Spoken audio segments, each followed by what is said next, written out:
kita akan berlatih meditasi yang disebut vipassana. Ya, kadang-kadang kita menyebut vipassana satipadhana. Ya, dua istilah yang sebetulnya merujuk pada hal yang sama, yaitu kita melakukan meditasi secara mudah dalam bahasa Indonesia adalah meditasi pandangan terang. Begitu. Ya. Kata vipassana sendiri dari kata wi dan pasana. Nah, ini merupakan singkatan sebetulnya. Ya, jadi di kitab ulasan dari Patisambhidamagga disebutkan secara tepat kata-kata ini sebagai wiwidehi akarehi dame pasati di vipassana. Ya, dari kata wiwidehi, dari kata wi diambil kata wi, kemudian dari pasati menjadi pasana untuk membentuk kata kerja, kata benda vipassana. Wiwidehi akarehi dame pasati di vipassana. Ya, jadi pandangan terang atau vipassana ini disebut demikian karena seseorang atau yogi ini sebetulnya, yogi ini akan melihat dhamma, melihat suatu realitas mutlak sebenarnya. Dhamma di sini ada realitas mutlak, ya, dengan berbagai cara sebetulnya. Jadi kita akan melihat yang disebut realitas mutlak atau dhamma di sini dengan berbagai cara. Berbagai cara di sini sebetulnya atau berbagai aspek di sini intinya sebetulnya hanya 3. Yaitu kita akan melihat bahwa segala sesuatu yang berkondisi itu adalah tidak kekal. Atau anicca dalam bahasa Pali, kemudian dukkha atau penderitaan atau ketidakmemuaskan, dan satu lagi disebut anatta, yang disebut tanpa inti atau tanpa diri, tanpa aku, begitu. Ya, sering diterjemahkan demikian. Ya. Jadi kita akan melihat demikian. Jadi ketika kita berlatih meditasi vipassana ini, kita harus memahami apa objek. Ya, tanpa objek kita tidak bisa bermeditasi. Ya. Nah, objeknya apa? Objeknya itu yang disebut dhamma di situ adalah apa? Realitas mutlak. Jadi objeknya itu memiliki batasan gitu, tidak bisa objeknya itu sembarangan. Ya, nah di sini sedikit saya akan membedakan bahwa di ajaran Buddha ini, Buddha sendiri mengajarkan secara garis besar meditasi itu dibagi menjadi 2, yaitu disebut meditasi ketenangan batin atau samatha bhavana, dan satu lagi disebut vipassana bhavana atau meditasi pandangan terang yang seperti akan kita lakukan sekarang ini, begitu. Ya, tujuannya apa? Semuanya tujuan yang Buddha ajarkan meditasi itu adalah untuk merealisasikan yang disebut nibbana. Nibbana itu adalah bentuk sebetulnya kita katakan kebebasan. Kebebasan apa? Kebebasan dari kekotoran batin. Ya, di dalam kehidupan kita ini, ya, mungkin saudara mungkin berpikir, saya tidak melakukan perbuatan buruk kok. Saya tidak melakukan sesuatu yang jahat kok. Betul, saudara tidak melakukan demikian, tetapi kebebasan dari kekotoran batin atau disebut kekotoran batin ini bukan sekedar sesuatu yang bersifat jahat, yang bersifat kasar, yang kasat mata demikian. Bukan semacam itu saja. Jadi yang disebut kekotoran batin itu sendiri merupakan suatu dhamma juga dia, tetapi dhamma yang bisa membawa kita pada kejatuhan. Nah, itu ada yang bersifat kasar, ada yang bersifat katakanlah menengah, ada yang bersifat halus sekali. Nah, kayak yang kasar kita mudah melihat, oh terjadi pencurian, terjadi pembunuhan makhluk hidup dan lain sebagainya, mudah kita kenali. Ya, kasat mata lah semacam seperti begitu. Ya, itulah maka barusan saudara katakanlah memperbaharui disiplin moral saudara dengan selama latihan meditasi di sini ya saudara menjalankan 9 latihan disiplin moral. Nah, dari 9 itu sebetulnya yang inti sekali adalah 5 yang pertama. Yang inti sekali ada 5 yang pertama. Ya, jadi Itu saudara harus pahami.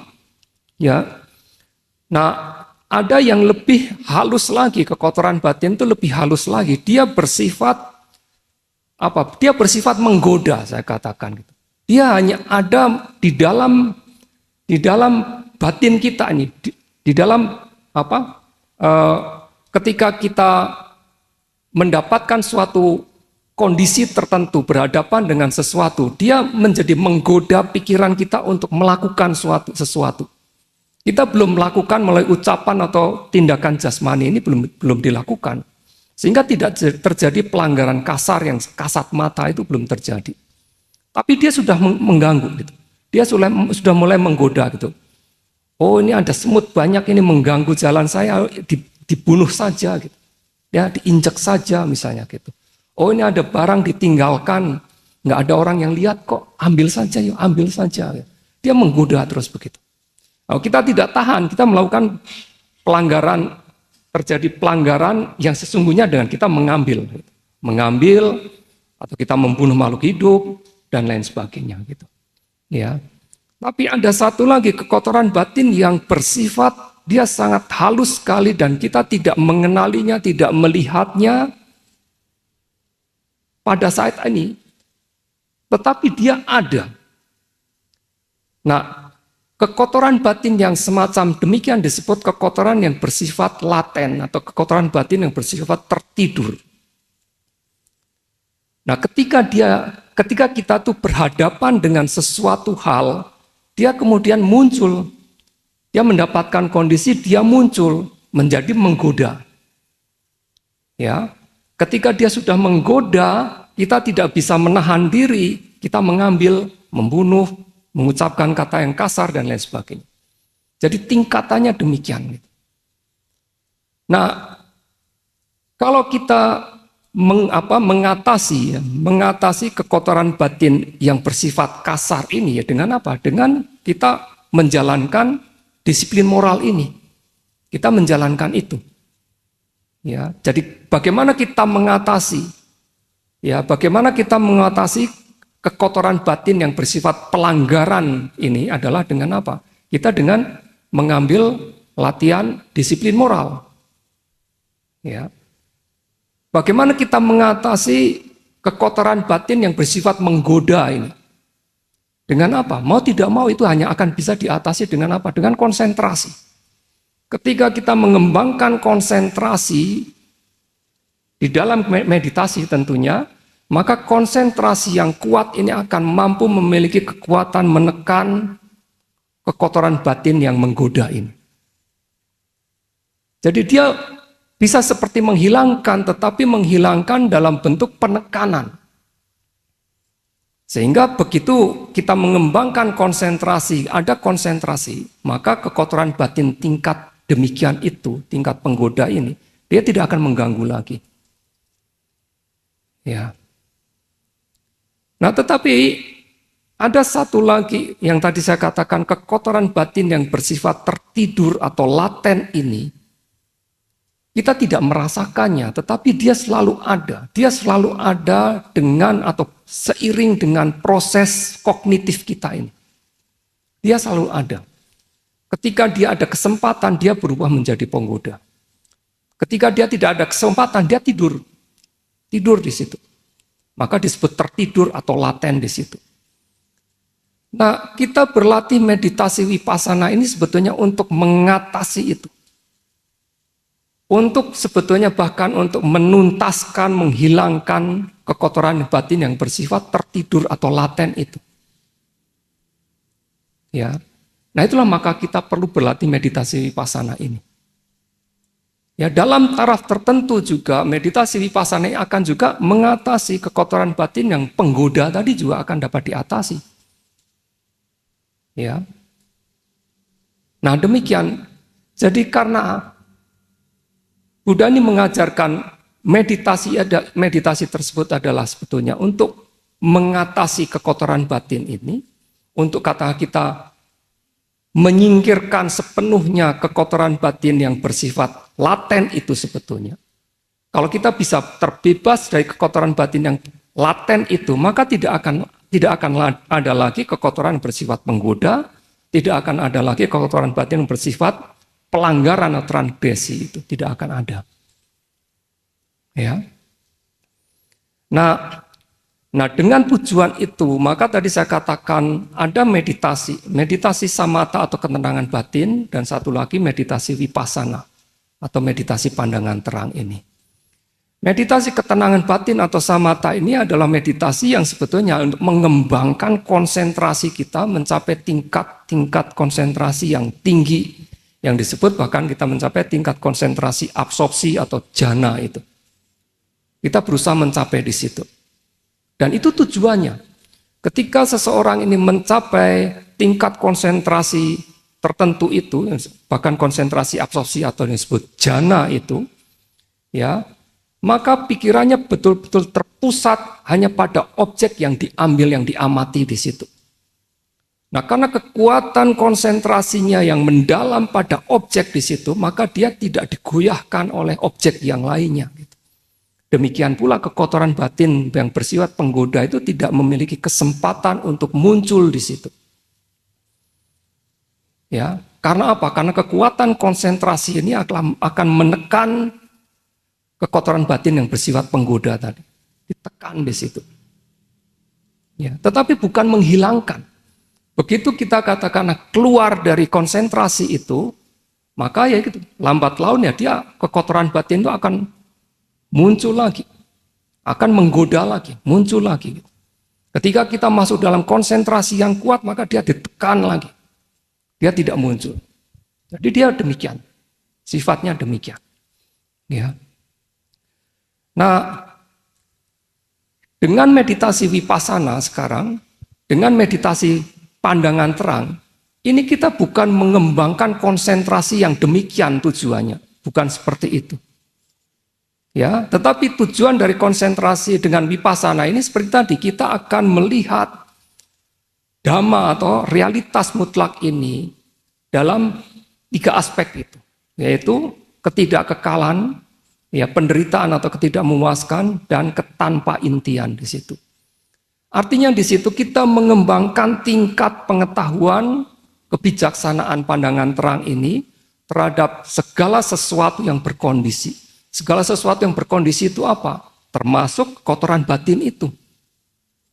Sehingga kalau kita bisa melihatnya itu dengan sesungguhnya, bahwa apapun yang berkondisi itu adalah tidak kekal, ya, tidak memuaskan, dan tanpa inti, ya, akhirnya kita tidak akan memiliki suatu kemelekatan, cengkraman pada segala sesuatu yang berkondisi itu. Artinya kita tidak tergoda lagi terhadap hal-hal yang lainnya. Gitu.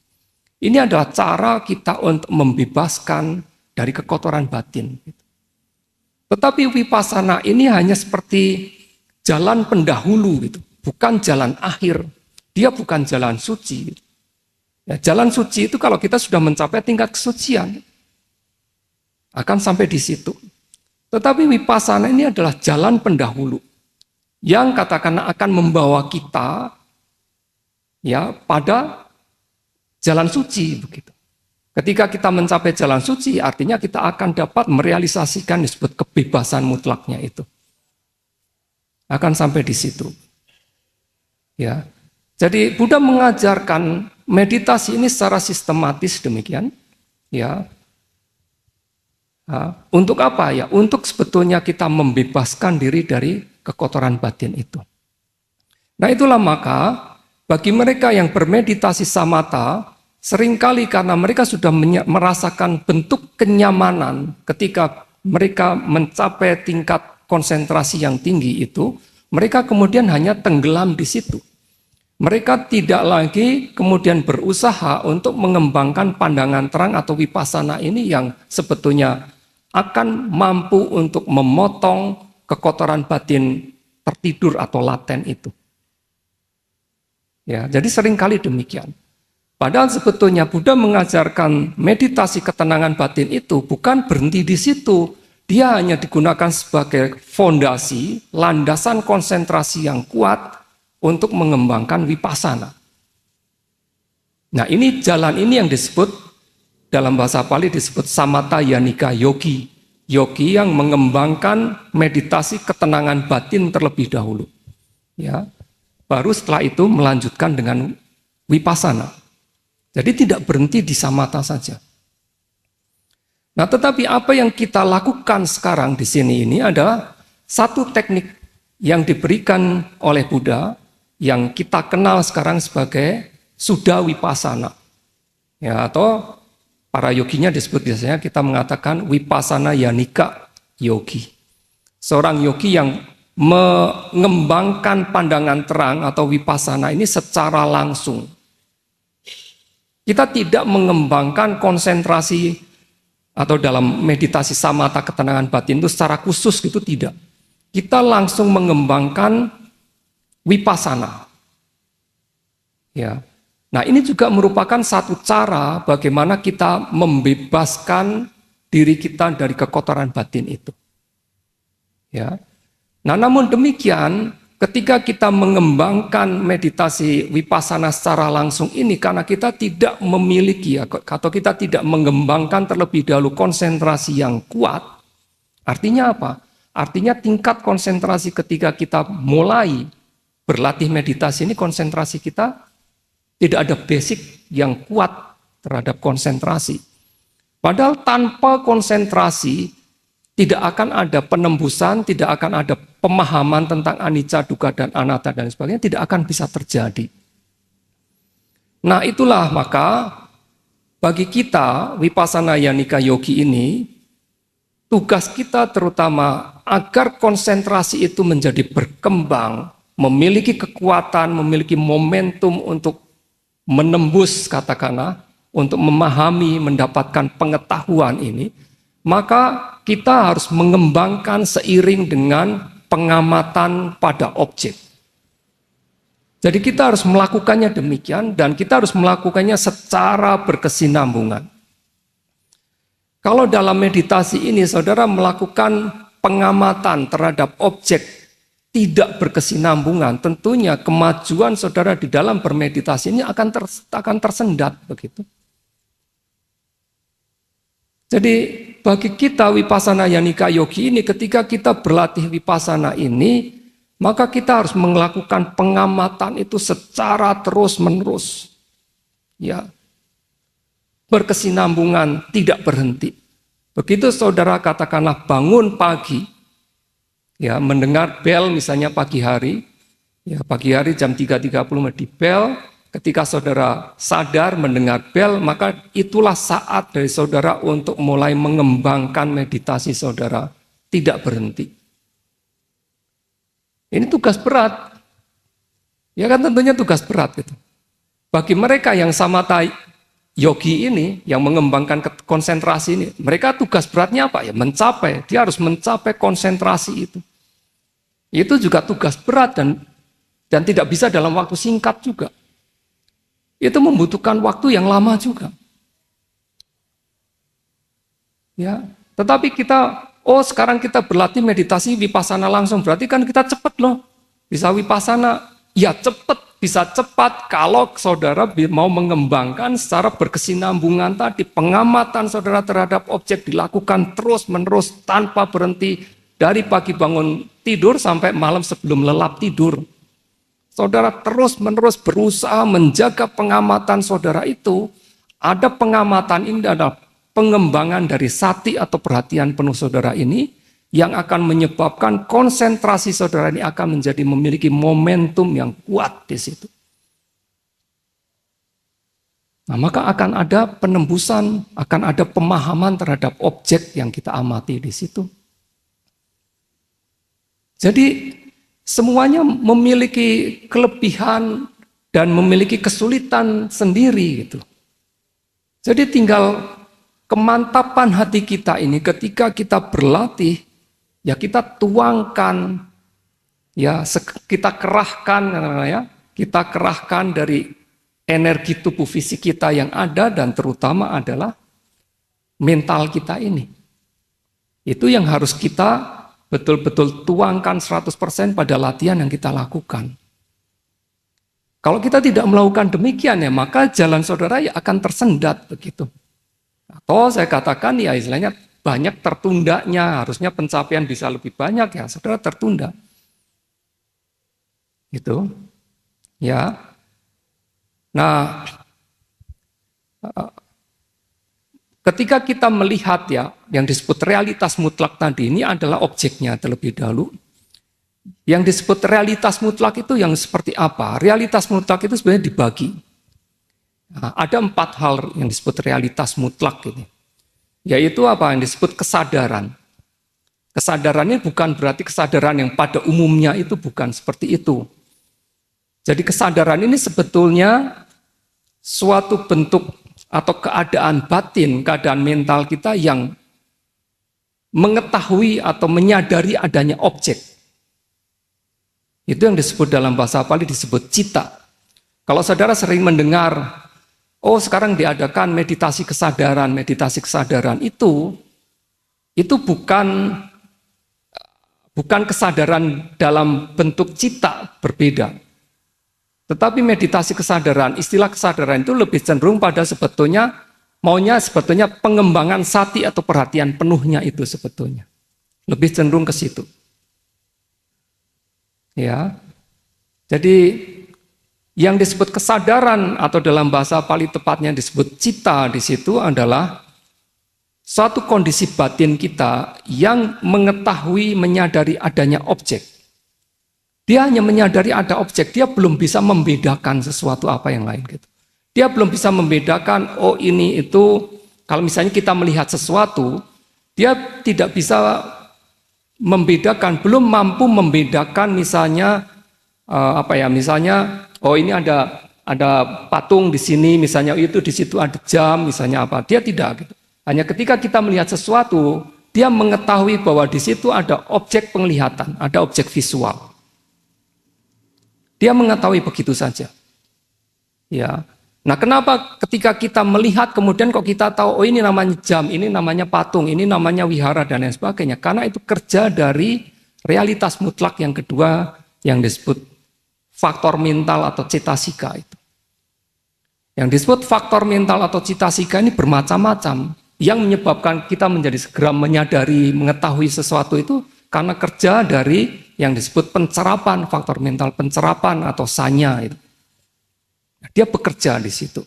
Ketika kita melihat, kemudian kita melihat misalnya patung Buddha, kita merasa bahagia, maka di situ ada faktor mental perasaan atau wedana bekerja di situ.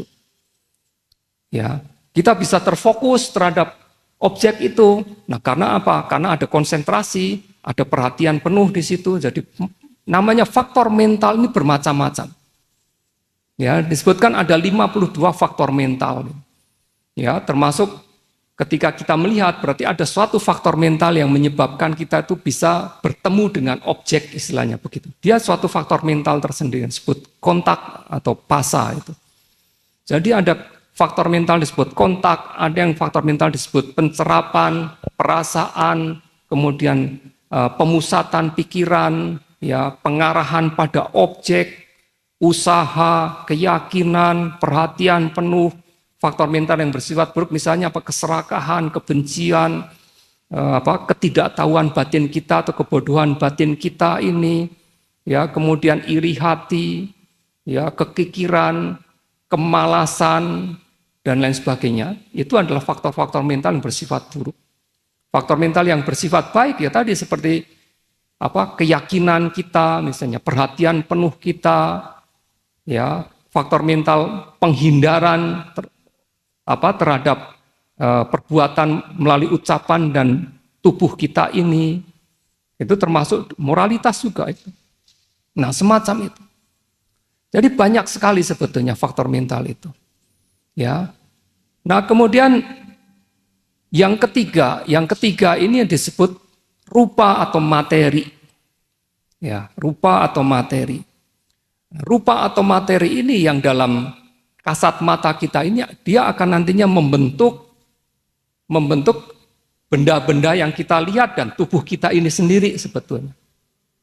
Sehingga ketika kita bermeditasi juga kita akan melihat bukan wujud atau fisik di sini, tapi kita melihat materi yang membentuk di sini. Kita mengatakan begitu. Ya. Kalau kita melihat bentuk fisiknya ini merupakan suatu realitas mutlak juga, tetapi disebut realitas mutlak yang bersifat konvensional. Kadang-kadang kita mengatakan suatu konsep. Jadi yang bentuk semacam ini adalah manusia, kita mengatakan begitu. Ya. Nah, manusia ini dia realitas yang bersifat konvensional, ya bukan mutlak, karena dia terbentuk dari berbagai macam materi, berbagai macam rupa, disebut demikian. Nah, maka kita akan berusaha untuk melihat realitas yang mutlak, realitas yang final, yang sudah tidak bisa dipecah lagi. Kita akan melihat ke situ. Ya, dan satu lagi, realitas mutlak satu lagi adalah nibbana itu sendiri. Nah, namun nibbana ini tidak bisa kita gunakan menjadi objek di dalam wipasana. Karena nibbana ini merupakan realitas mutlak yang tidak berkondisi. Ya. Dan itu juga merupakan tujuan kita untuk merealisasikannya. Kita belum bisa melihat nibbana, tidak bisa melihatnya. Gitu.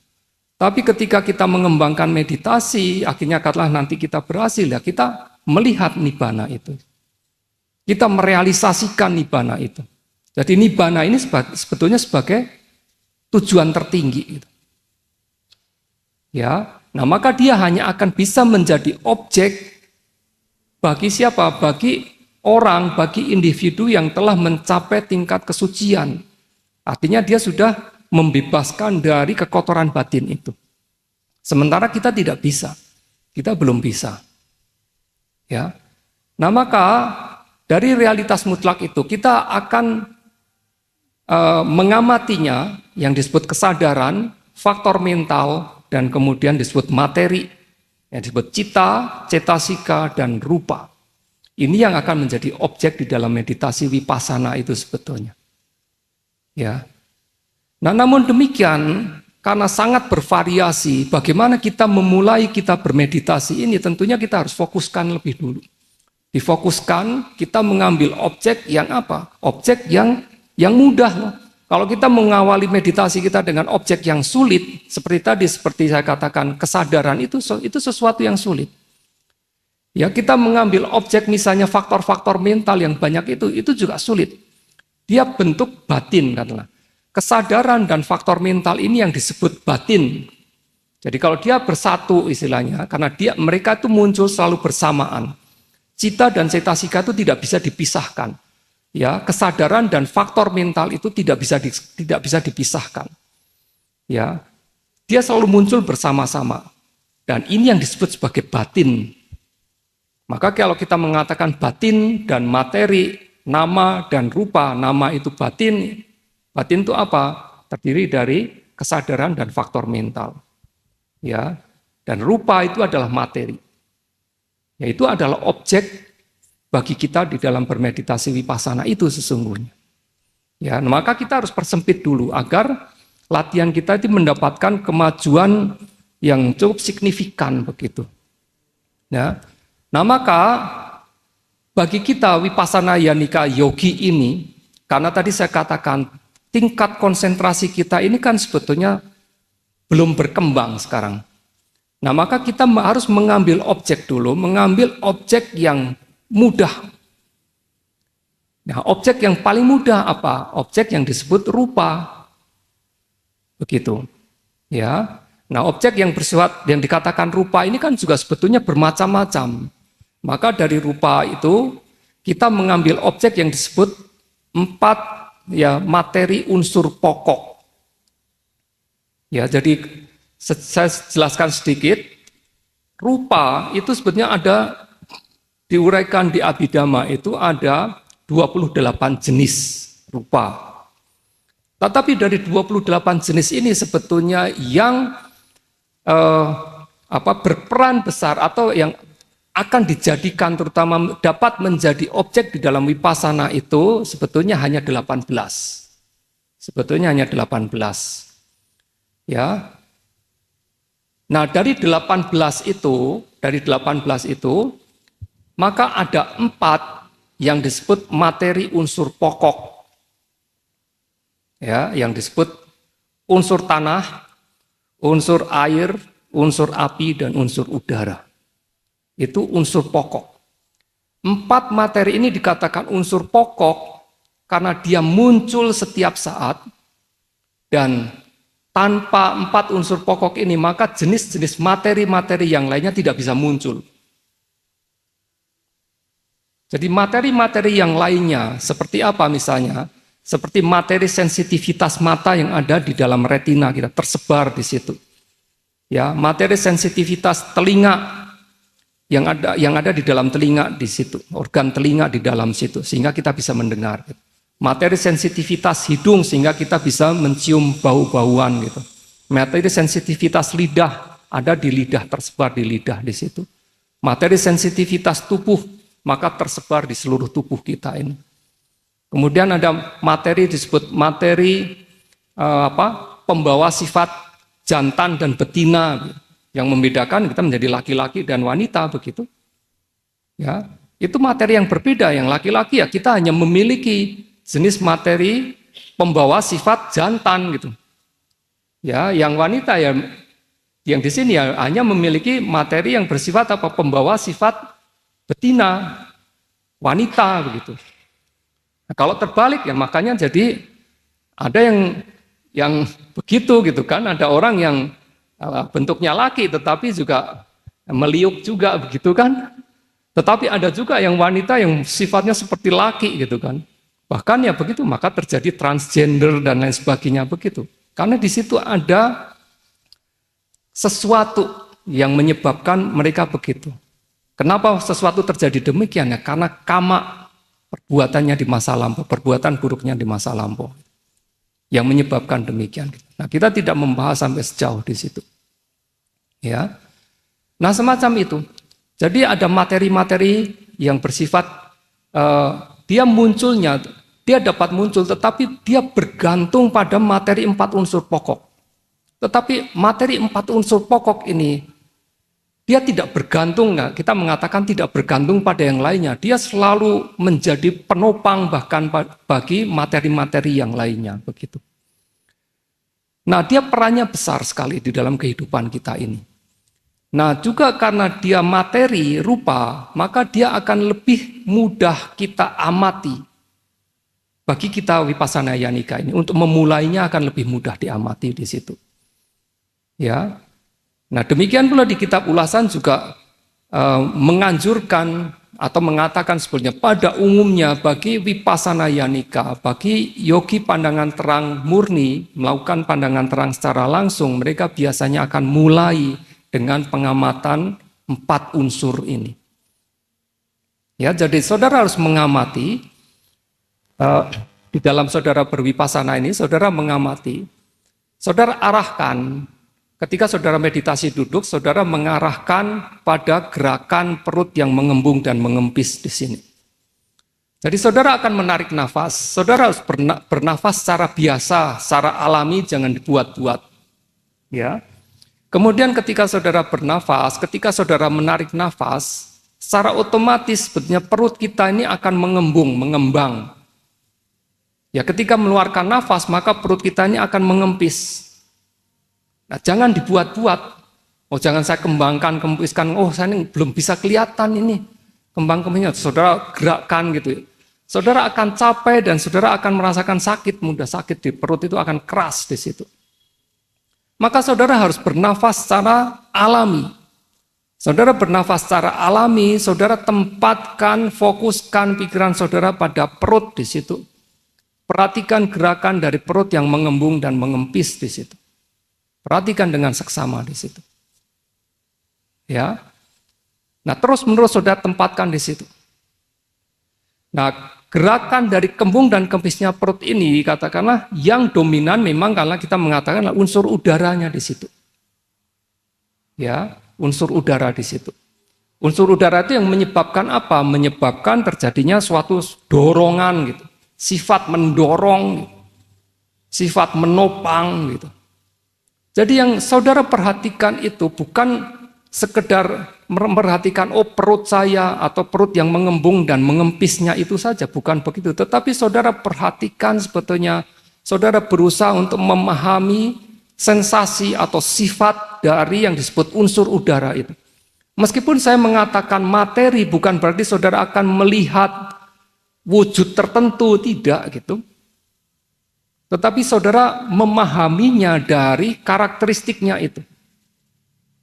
Dari sifatnya gitu. Atau mungkin saudara akan bisa melihat, bahkan mungkin masing-masing yogi akan berbeda. Yogi tertentu dia mudah melihat dari aspek karakteristik atau sifatnya. Tetapi ada yogi yang lain, dia mudah melihat dari fungsinya. Jadi setiap realitas mutlak itu, baik kesadaran, baik faktor-faktor mental, ataupun materi atau rupa ini, masing-masing itu memiliki 4 aspek yang disebut karakteristik, fungsi, ya, perwujudan atau manifestasi, dan penyebab dekat. Semuanya akan memiliki 4 aspek itu. Ya, unsur tanah misalnya, dia memiliki karakteristik atau sifat tertentu, dia memiliki fungsi tertentu, dia memiliki perwujudan tertentu, dia memiliki penyebab terdekat tertentu. Ya, unsur air juga demikian, dia memiliki karakteristik tertentu, fungsi tertentu, perwujudan tertentu, penyebab terdekat tertentu. Unsur api juga memiliki karakteristik tertentu, ya, fungsi tertentu, memiliki perwujudan tertentu, memiliki penyebab dekat tertentu. Unsur udara juga demikian, memiliki aspek karakteristik tertentu, memiliki fungsi tertentu, memiliki perwujudan tertentu, memiliki penyebab dekat tertentu. Ya, demikian pula misalnya bentuk yang batin tadi, kesadaran itu juga memiliki karakteristik tertentu, memiliki fungsi tertentu, memiliki perwujudan tertentu, memiliki penyebab dekat tertentu. Jadi semua yang saya katakan realitas mutlak itu memiliki masing-masing memiliki 4 aspek di situ. Nah, di dalam bermeditasi, ketika saudara memberikan pengamatan dari gerakan perut yang mengembung dan mengempis ini, maka saudara berusaha untuk memberikan pengamatan itu sehingga saudara bisa menangkap mungkin karakteristiknya paling tidak dari masing-masing realitas mutlak itu, terutama di sini katakanlah 4 unsur ini terlebih dahulu. Ya, jadi gerakan dari kembung dan kempis perut itu, ya, yang meskipun saya katakan sifat yang dominan katakanlah dari unsur udara, tetapi bukan berarti unsur yang lainnya tidak bekerja di situ. 4 unsur ini akan muncul dan lenyap di setiap bagian tubuh manapun di tubuh kita ini. Dan dia muncul dan lenyap setiap saat. Ya. Nah, maka kita hanya fokuskan perhatian kita ini di kembung dan kempisnya perut di situ. Kemudian kita berikan pengamatan dan coba perhatikan sensasinya. Untuk lebih mudah adalah saudara berusaha untuk memperhatikan sensasinya. Jadi jangan sekedar melihat mengembung, mengempis saja, bukan begitu. Tetapi mungkin pada tahap awal bagi saudara mungkin masih kesulitan, apalagi yang mungkin baru pertama kali, mungkin saudara masih melihat bentuk perutnya gitu. Istilahnya ya, masih melihat bentuk perutnya. Kalau saudara masih melihat dalam kondisi begitu itu, artinya masih dalam tahap objeknya itu masih dalam bentuk konsep disebutnya, belum realitas mutlak. Ya, nah itu yang disebut wujudnya, wujud dari perutnya yang kita lihat gitu. Ya, itu adalah disebut dalam bahasa Pali disebut santana panyati, suatu konsep tentang wujud. Ya. Bentukannya semacam demikian. Tetapi ketika saudara mengembangkannya lagi, saudara sudah bisa membedakan mengembung dan mengempisnya ini. Saudara bisa membedakan ini. Tetapi mengembung dan mengempisnya itu juga belum masuk ke dalam pemahaman tentang realitas mutlaknya. Dia masih dalam tahap yang disebut aspek yang disebut akara panyati, suatu konsep tentang cara bergerak adalah di sini, cara dia demikian bergerak semacam ini. Ya, jadi dia juga masih bentuk suatu konsep gitu. Nah, maka saudara harus mengembangkan pengamatan lebih mendalam lagi sehingga saudara mampu memahaminya dari yang disebut sabbawa. Ya, sabbawa ini adalah karakteristik dari unsur itu. Misalnya saudara memperhatikan gerakan kembung dan kempis perut ini, saudara sampai bisa katakan melihatnya, mengamatinya, merasakanlah katakan demikian, bahwa gerakan ini ada suatu dorongan semacam gitu. Ya, ada dorongan, ada tekanan gitu. Mungkin saudara merasakan keras, lunak, atau panas, dingin, dan lain sebagainya. Nah, maka ketika saudara mengamati itu, seperti saudara juga merasakan gitu loh, seperti merasakan di sini dalam pengertian adalah berusaha untuk memahami sensasi dari gerakan yang terjadi di situ. Jadi bukan sekedar gerakannya saja, tetapi saudara berusaha untuk mengenali bahwa di situ ada gerakan, di situ ada sensasi tertentu. Maka saudara akan mendekati pada yang saya katakan karakteristik dari unsur itu. Ya. Nah, saudara berusaha demikian gitu. Nah, maka ketika mengamati kembung dan kempis perut ini, ya, mungkin kemudian saudara kan pikiran mudah sekali lari sebetulnya gitu kan. Kita belum memiliki konsentrasi yang dapat seperti bersatu pada objek, belum bisa gitu. Sehingga kalau saudara pikiran saudara kemudian mengembara, lari, ya, saudara harus segera menyadarinya. Ya, saudara sadari, segera sadari, kemudian kembalikan dulu di kembung dan kempisnya perut lagi.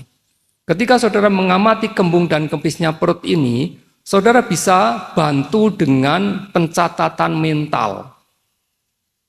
Ya, artinya ketika perut saudara mengembung, saudara mengatakan di dalam hati, misalnya mengembung. Ketika perut saudara mengempis, saudara katakan mengempis, begitu. Nah, ini pada pencatatan mental. Nah, pencatatan mental itu hanya sebagai alat bantu, bukan objek.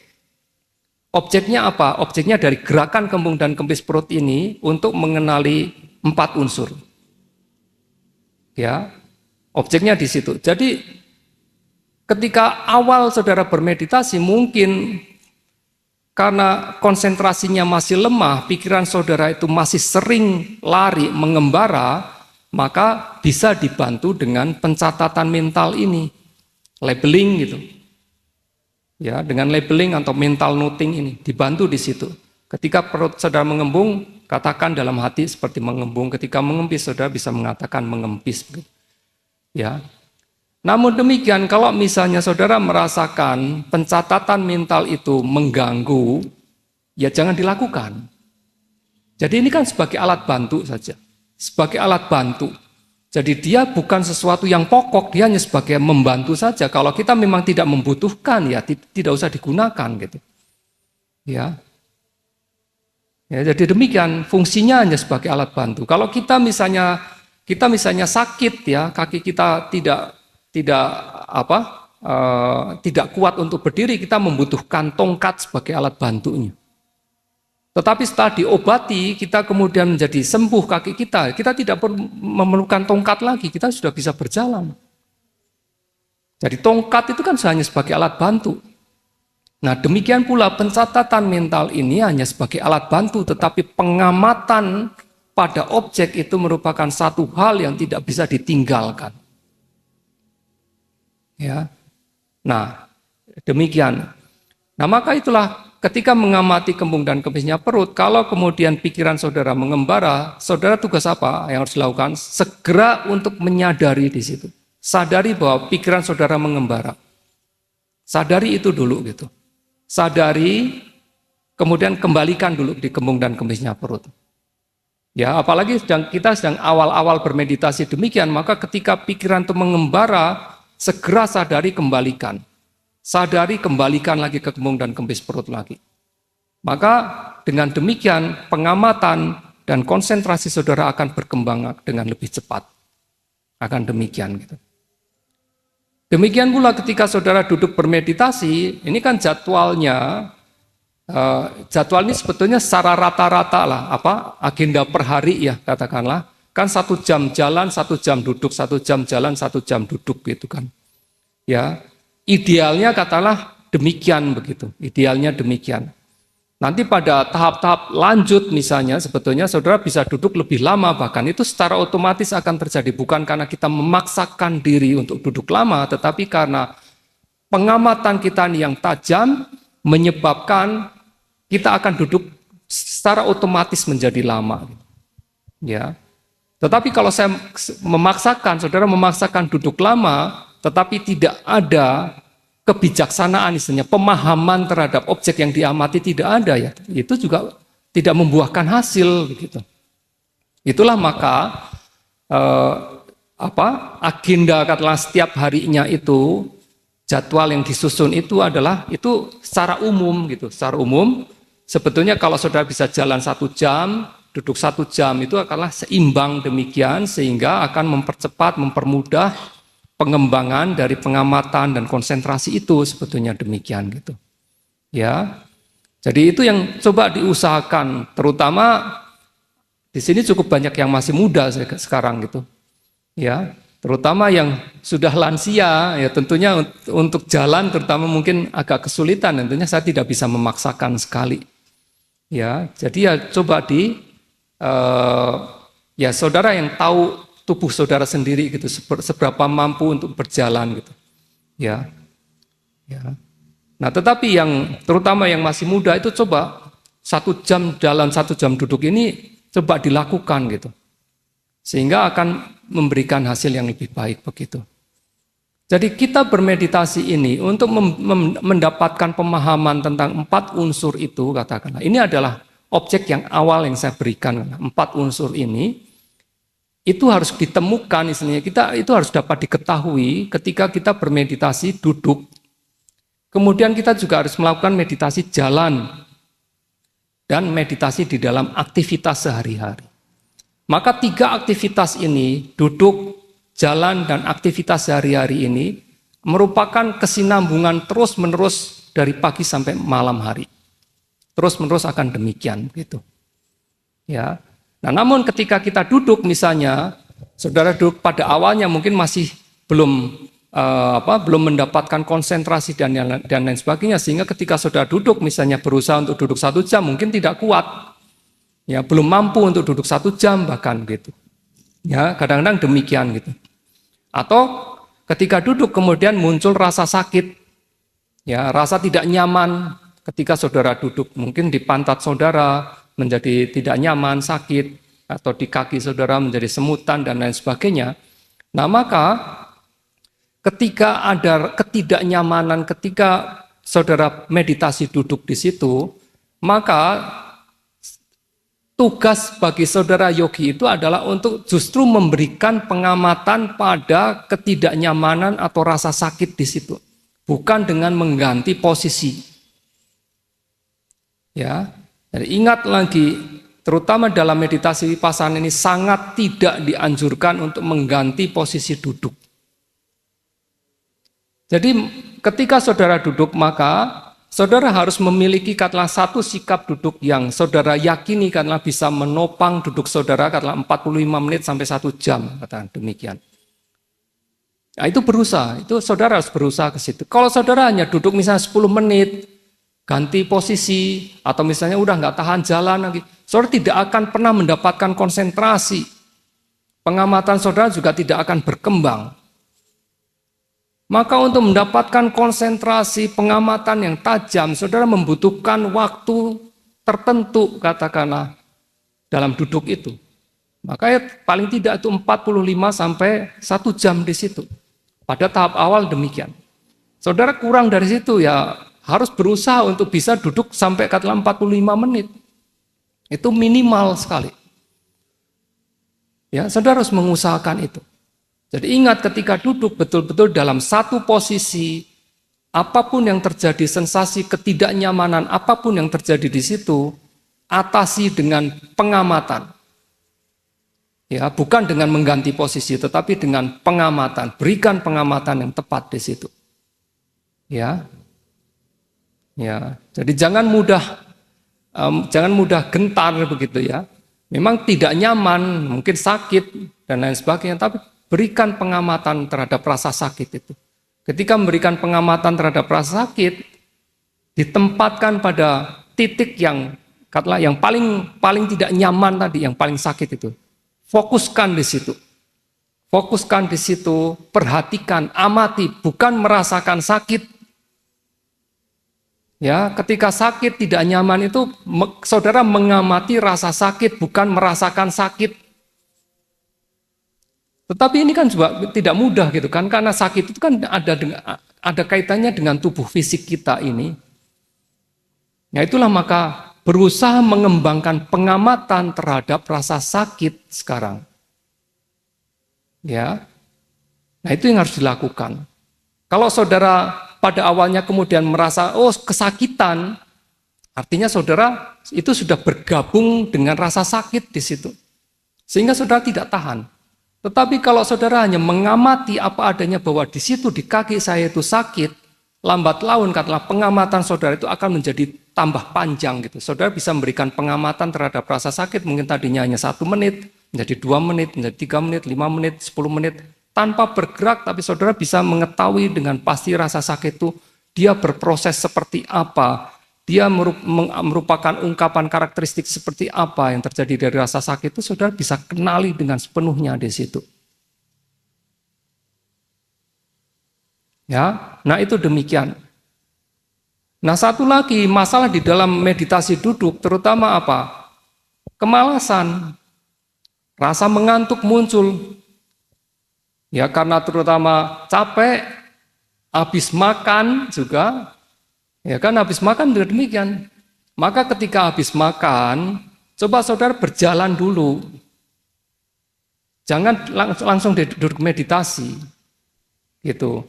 Ya, bangun pagi, saudara bangun pagi, wah agak dingin nih, wah langsung duduk gitu, limutin. Saudara tidur, itu bukan meditasi, itu meditasi tidur itu ke saudara begitu. Maka ketika pagi hari bangun, ya jalan dulu, sehingga kesadaran itu seperti nyawanya udah 100% dulu gitu loh, jangan nyawanya 50% istilahnya begitu.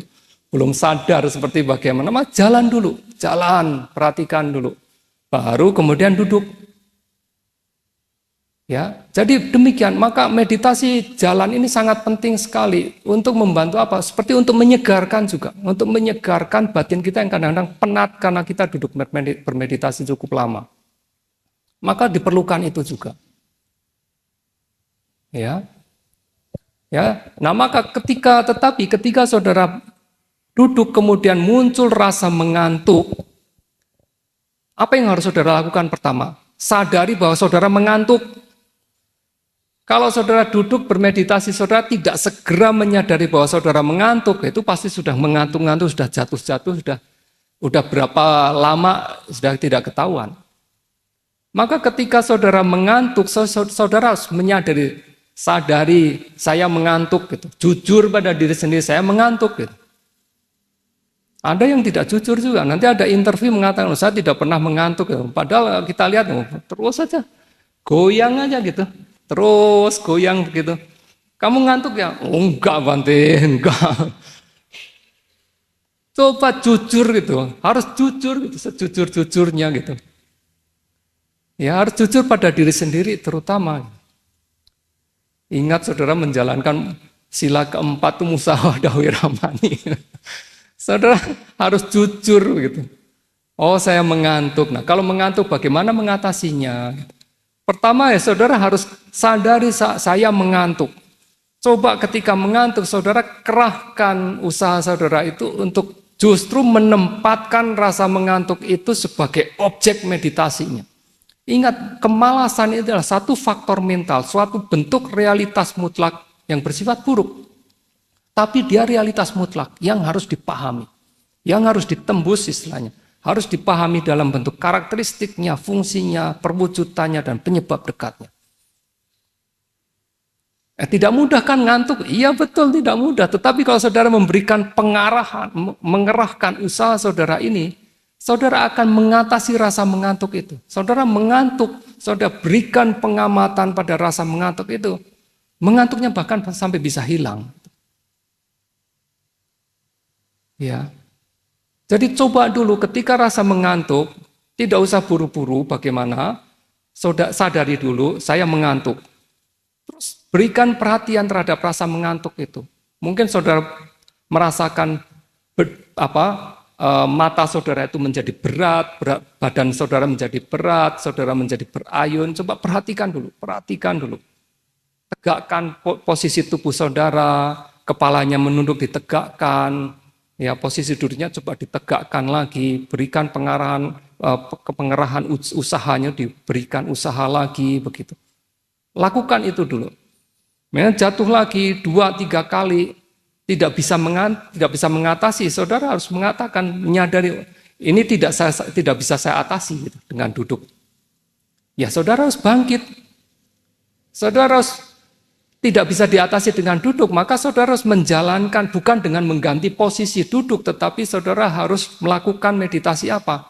Berdiri atau meditasi jalan.